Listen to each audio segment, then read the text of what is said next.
Medyo mahirap lang kasi mabasa yung damo. Kaya nahihirapan yung makina.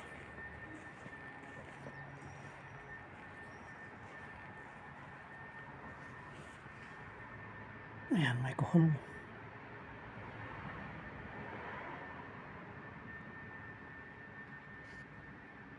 Bago natin ituloy ang video na ito, kung bago ka lang sa aking YouTube channel baka pwede na kaninin ng like at subscribe at click mo na rin ang notification bell para updated ka sa aking nilalabas na bagong video. Salamat po.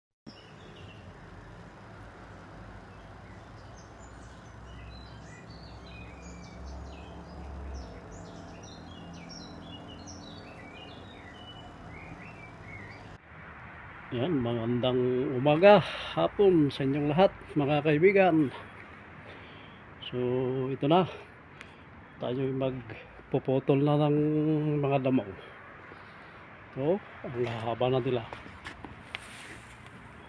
Bali mag-iisang buwan pa sa size ito. Ngayon ay 4. So ayan, ipuputol natin, pero hanapin muna natin yung mga irigasyon para hindi maputol. Lagyan natin siya ng ito para makita natin kung saan siya. Yung isa meron dito, yun naman na ilaw. Ayan, ayan ang isa.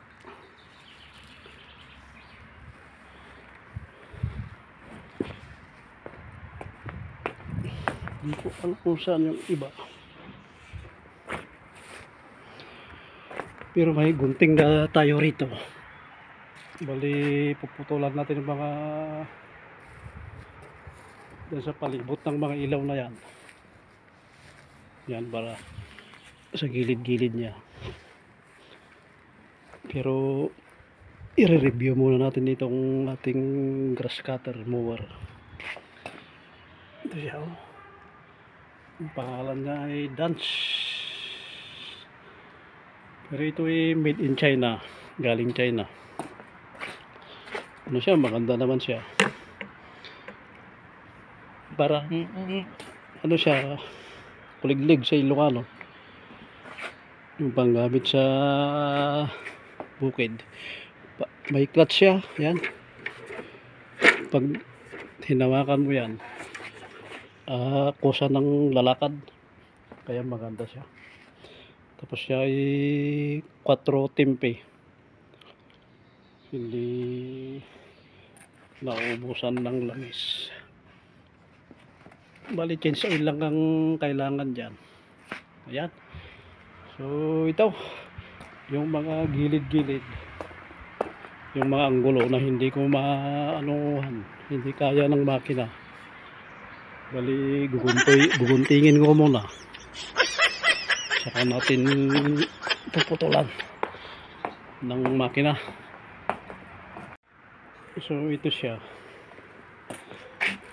ilagay natin siya sa pinakamataas. Ito sa normal ko ginagamit ito sa pangalawa, pero ilagay natin siya sa pinakamataas para mas mataas yung putol niya.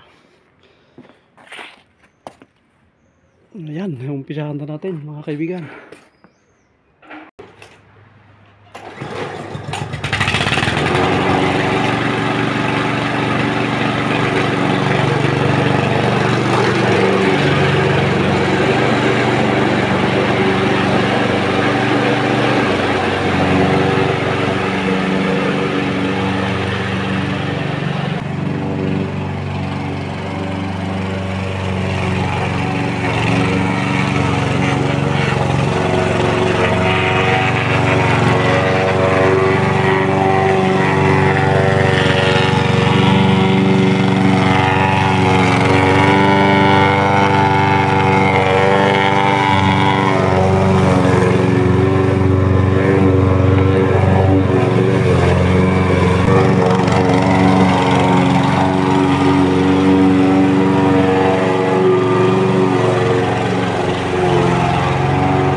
Tapos na po mga lodi.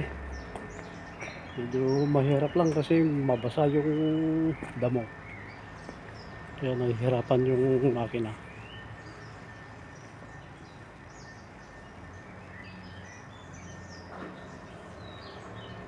Ayan, may kuhon.